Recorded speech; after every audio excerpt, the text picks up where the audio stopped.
The video of the Pulwama attack mastermind Hamza Burhan's funeral must be seen by everybody.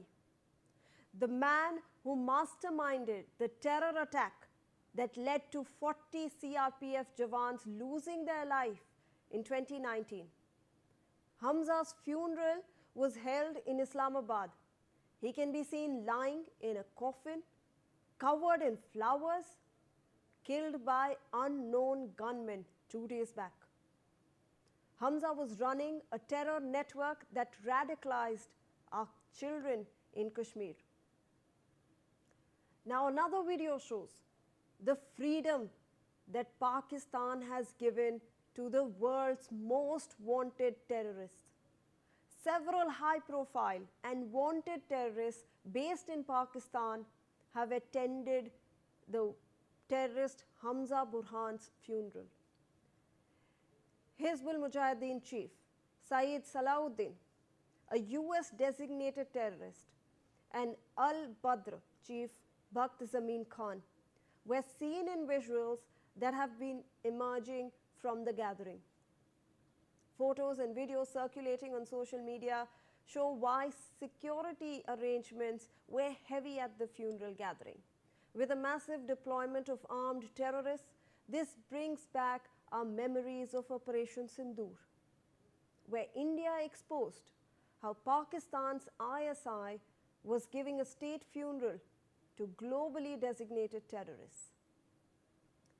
Let me, in fact, open up this discussion with guests who are joining us on this broadcast. Major General Rajan Kocha, defense expert, Colonel Anurag Shukla, defense expert, and Lalit Ambedar, who's a Kashmiri activist. I welcome you all, and I thank you for taking out your time and for speaking with NewsX. Obviously, this is something that we have in fact been seeing right now. I want to start off this discussion with General Kocha. General, let's look at the venue first. Hamza Burhan is assassinated in Rawalpindi, and his mass funeral, which is attended by UN designated terrorists, they were flaunting AK-47s as well, sir. This takes place right in the capital city of Pakistan, in Islamabad. What does this tell us about, the Pakistani deep state's current level, if I can call it shamelessness, or their desperation to reassure their remaining assets? Sir. Thank you very much. I think this is a very important observation, but it keeps on recurring in Pakistan because we have seen these visuals a number of times, time and again. So it gives us one conclusion to the entire thing, that terrorist camps and terrorist groups are still operating in Pakistan. You can have the Lashkar-e-Toiba or Jaish-e-Mohammed or the Resistance Front, and you can keep on changing the names of these groups.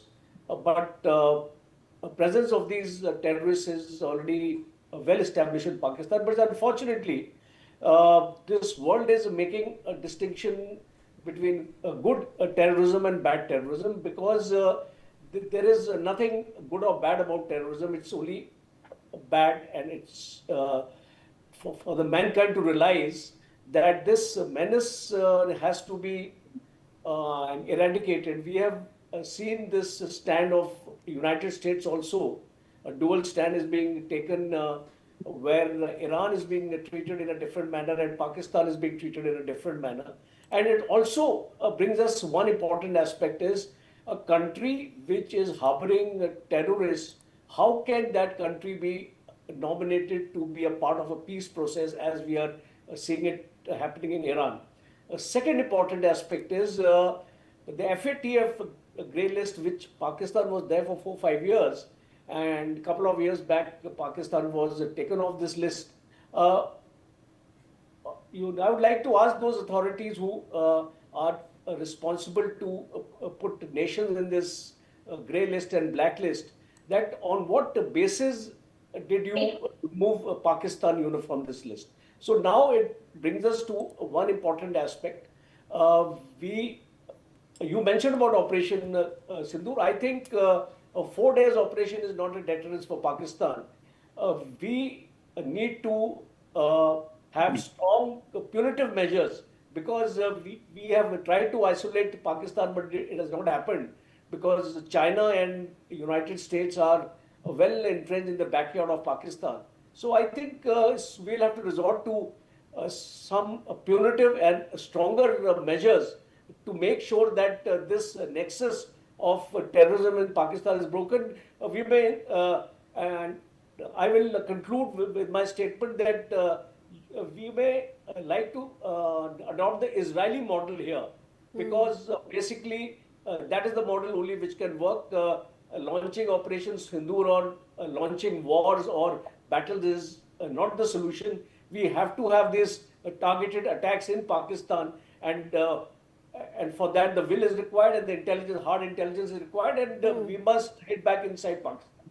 So stronger deterrence, more targeted attacks, that's what General is saying. Let me also rope in Colonel Shukla into this discussion. Colonel Shukla, there is this term unknown gunmen. Now this has become a psychological nightmare for terrorists in Pakistan. How deep must the intelligence penetration be to trace, to track, and then eliminate a high value target like the Pulwama plotter without even leaving a trace, because that's what is coming to the fore during Hamza's elimination. Surely we are very influenced by the movie Dhurandhar, but let me assure you, India has no role in all these killing. This is the perpetrator of their own, and they have made their own enemies within their own country. As General has just brought it out correctly, Pakistan has got a policy of a terrorist harboring, and their top military leaders claiming that yes, they are the first line and third line of defense, and definitely they are protecting them, and they are arming them, and they are giving training all the way. So ultimately one day will come, and it has finally came, where there is infighting going on, and the people are terrorists are killing among each other. India has no role to play in it, and we should not be patterning on these stories as such. But surely it is infighting going on in their own land, and that is a result of their own infighting between the various tanzeems. But then, Colonel, I want to understand how good the intelligence must be to, because we are getting this information from Pakistan, and day in and day out, we are seeing these, targeted elimination. You believe that it is the doing of the terrorists themselves in this organization? Do you believe that it is, why are they doing this? Is it because lack of funding? Why are they, why are such high value targets being eliminated, sir? No, they are not high value targeted. They are just terrorists, and we should not try to make them a hero kind of a thing. They have not done nothing. They were just done a cowardized attack on innocent people, and it has nothing to glorify them. And it is between them to decide how they are getting killed, how the intelligence being shared among them own. Nobody from India is going there. Nobody is financing from here. Nobody is doing anything from India. It is their own upbringing of this organization over a period of decades and decades together. And today, when they start killing each other, the finger is being pointed towards India. I do not agree with it. I fully agree, fully believe that this is the inside work of their own infighting among the various tanzeems. All right, all right. Let me also rope in Lalit sir into this discussion. Lalit sir, Hamza Burhan was one of the minds behind the very horrific Pulwama plot. For the people of Jammu Kashmir and the families of our martyrs, what does this street justice in Rawalpindi mean for the narrative of closure? Because finally we are looking at, we've got the pictures of the funeral. We want to understand, sir, from your perspective. You rightly pointed out what India suffered in Pulwama. It was not an ordinary terror attack. It was an act of war. Can you imagine 40 brave hearts, and each of them was equipped with one AK-47 rifle. And they were, of course, non-combatants at that moment as they were traveling. But attack on them in such a situation, you can easily call it, by all military parameters, it was an act of war. So how we reacted to it, I think we did not react the way we ought to have reacted to that. Number one. Number two, see what we are discussing that Hamza has been eliminated. I don't think we need to be very jubilant about it, because one Hamza doesn't make, elimination of one Hamza doesn't make any difference, because I have said it, I've been saying it for the past 30 years. What India has on hand in Kashmir is pan-Islamism inspired jihad, terror-infested jihad. It's an anti-India jihad. It's not only about Kashmir. Kashmir is only a passage for them to reach Delhi. Their target is Red Fort in Delhi. It's part of that Ghazwa-e-Hind crusade that began 1,000 years ago with the capture of Sindh by the jihadists from Arabia. And 1947 was a big achievement of their Ghazwa-e-Hind when they managed to create Pakistan out of it after that bloody partition. And Kashmir is only in continuum of that Ghazwa-e-Hind crusade. It is having fruit, and they ultimately want to reach Delhi. What I want to understand, what I want to explain is, jihad is a, you got to understand it. You have a, what we say in, we have been taught, it is part of a civilizational wartime ethos to understand your enemy, the Shatru Bodh. But now, unfortunately, it is lacking. What Iran does? Iran is a conspirator, is responsible for what's happening in Middle East. In fact, if Palestinians have been deprived of a state, it's only because of Iran, because Iran has jihadized Palestinian movement. That is why you have the Middle East is burning because of Iran. In spite of that, Iran's supreme leader, so-called supreme leader, Khamenei, he has an audacity to demonize India, defame Hindus, yet we have allowed Iranians to do their public PR exercise in India in such a way, they are on the channels. And I feel very sorry with due regards to the veterans there in this panel. I'm so sorry, sir, to want to bring it to your notice as well. There are many generals who seem to be now enamored by the resistance of Iranians, without realizing Iran is a supporter of Kashmir Jihad, and they have done it many a times. So what we lack is, we lack that this particular aspect of the hybrid war that we have on hand in Kashmir. We don't know how to communicate with the rest of the world. Can you imagine what we suffered in Pulwama and what we suffered in Pahalgam? Could we not have done an exhibition or photo exhibition of that in every consulates, every embassies across the world? We didn't do that. We have never done it. We have not been able to even persecute one perpetrator, rapist or murderer of Kashmiri Hindu genocide in Kashmir. Not even one. Yasin Malik is not in jail, is not convicted for having waged a war against India, for having been responsible for Kashmiri Hindu genocide, not for even having killed 3 non-combatant Air Force officers. He has been convicted for terror funding. And if things go, he will be released after a couple of years. He'll be again on the national channels. He'll be treated as a Kashmiri leader. So what we need to do is, we need to understand, we need to go to the roots of Kashmir Jihad. And the worst enemies, protagonists of the Kashmir's so-called mainstream political parties, who suspended their election campaign in the last J&K Assembly elections, for whom? As a tribute to Hassan Nasrullah, the jihadists, Hezbollah jihadists who were killed thousands of kilometers away, far away in Beirut, while the people of Lebanon were celebrating his death. In Kashmiri Muslims, Kashmiri Islamists, led by the so-called mainstream Congress, National Conference, PDP, they were in the main lead. They suspended their election campaign in a tribute to that jihadist who was anti-India. Hezbollah is anti-India, by the way. They are supporters of Kashmir Jihad. And we did nothing about it. We did nothing about it. Okay, Mr. Lalit, I'll come to you. I'll come back to you. Let me also rope in the general back into this discussion, because I also want to touch upon another point that we've been making. General, Pakistan claims whenever we've raised this issue of terrorism, it has always claimed that it has been, a victim of terror itself. How does Pakistan explain these videos then, sir? Civilians are easily filming. These are very active UN designated terrorists attending a state protected funeral over there in the heart of Islamabad. General, I want to understand, Sayyid Salahuddin, Bakht Khan, all were seen very visibly shaken in these videos. They are affected by Burhan's, death over there. And when the top tier of terror machinery is present in Pakistan, people can actually film them so freely. How can Pakistan claim that it is a victim of terror or say anything to, India? See, Pakistan, I'll just try to analyze all those aspects which you've raised just now, because they are very, very important, and for viewers also to know that Pakistan is striving for legitimacy today.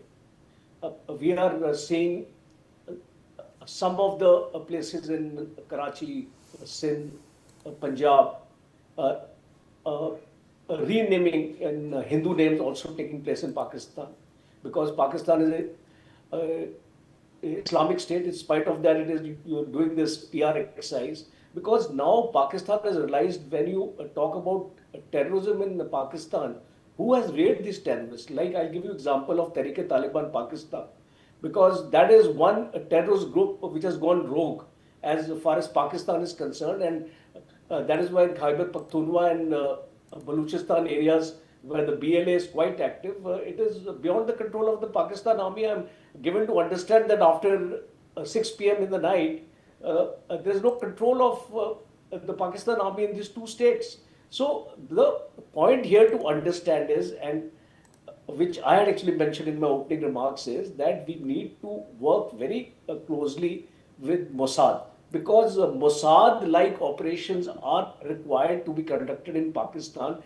The way Lalit was actually mentioning about Nasrullah and these pagers, and how the Israelis had managed to even target the Iranian leaders in this war which is going on there, including the Ayatollah. So I think that kind of a response is required by India, because these Sindhur's 4 days operations, 20-day operations, 30-day operations don't make any difference, because China is strengthening Pakistan to that extent that Pakistan will be able to match India in the next war which comes. Because I'm trying to be realistic here in terms of the kind of war which is going to be fought. If it is going to be an attrition war, then Pakistan will also have is sufficient amount of arsenal, intelligence, satellites, and all those which China will provide. So therefore, I think the answer is not war. Here the answer is that a way Israel strategizes itself in targeting these tanzeems and their leaders and their groups. And I'll just put, poser here on Hafiz Saeed. We are talking about this gentleman Hamza. What about Hafiz Saeed? He is being harbored by the Pakistan military, and we have not been able to reach out to him. So I think one strong message to Pakistan should be that one targeted strike on Hafiz Saeed, and he is, and that's the end of him. So it will send a strong signal, and I will just conclude by saying that your intent has to be matched with your capability. Because if you have the intent and you don't have the capability, then we can keep on discussing on TV channels and nothing is going to happen. Right, right. Colonel Shukla, do you also believe that now Pakistan has not been able to guarantee the survival of these terrorists who were seen at the funeral? They seem to be very visibly shaken. You also have mentioned that this seems to be an inside job. Do you believe that now over there is absolute panic within the ranks of these terror infrastructure inside Pakistan? Surely no. Sindhur, you must have seen, we have got all the intel and we know where to hit when the time is required. As far as their own internal consumption of infighting and the few individuals getting killed, India has no role to play as of now. But definitely I want to confess in this show in front of everyone that I believe, and I have seen in my career, military career, when I was posted in various locations in LOC, I have found that this is not a brave community. This Pakistan soldiers are not very brave. They are very scared one. If you just fire some rounds and then they start buckling up and they start behaving in different manners, So I will tell you there are two models. The one model is when you hit out on the top leadership of the army and the whole army collapse. And the second, what you nowadays see as the doctrine of the Iran model, where the top leader have gone and the nation is still fighting. So I will just conclude that Iran is separate, but Pakistan has got a very different DNA. They are very afraid people. Their soldiers are very afraid, and they are not a brave soldier. And as you can see, they are putting civilians and terrorists in front of their line to fight the war. Not they're coming out themselves. And in last 4 wars, they have been able. We have been able to defeat them significantly. So Okay. this is not a. If you see the fear in their eyes. So it is not a something different. It is a very Okay. common thing. It has always been there, and they are always no match to Indian mighty army. All right. Point taken, Colonel Shukra. Let me rope in Mr. Lalit for the last word on this. Because Mr. Lalit, I want to understand, Hizbul chief Salahuddin was seen openly mourning at the burial.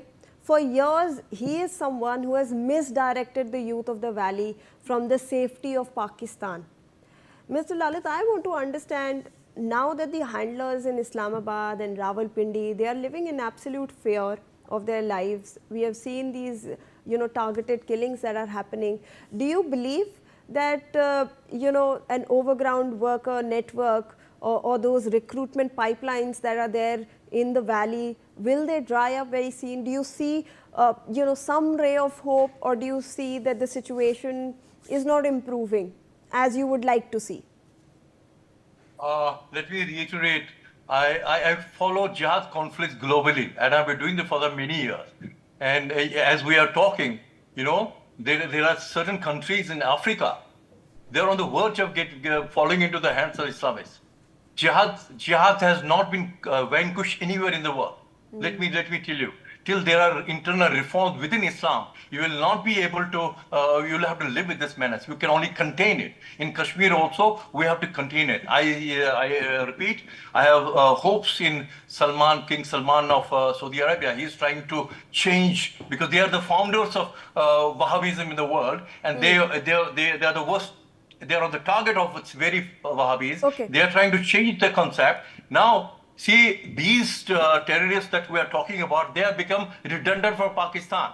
Now, I said it's a hybrid war, and you will very soon get to know the Hamas. Hamas has shifted Okay, from last Gaza. 30 seconds, sir. They are in Pakistan. Last 30 seconds. They're going to be involved in terror attacks against India. We need to prepare ourselves for that, because just because, and don't forget, Pakistanis are inspired by pan-Islamism. They may be cowards, but for Islam, the only way to keep Pakistan from imploding is to generate public opinion, consolidated Muslim opinion against India, against Hindus. Okay. And you might just remember Ilyas Kashmiri was another jihadist, global jihadist. He was supposed to take out for Osama bin Laden, Al-Qaeda. He was so one of the topmost terrorists. He headed a brigade called 313 of Al-Qaeda. You know what is 313? Yes. I The want everybody to suicide. read The it. suicide. So that is what they have the inspiration. So we should not undermine. And the ISI is one of the most efficient espionage agencies in the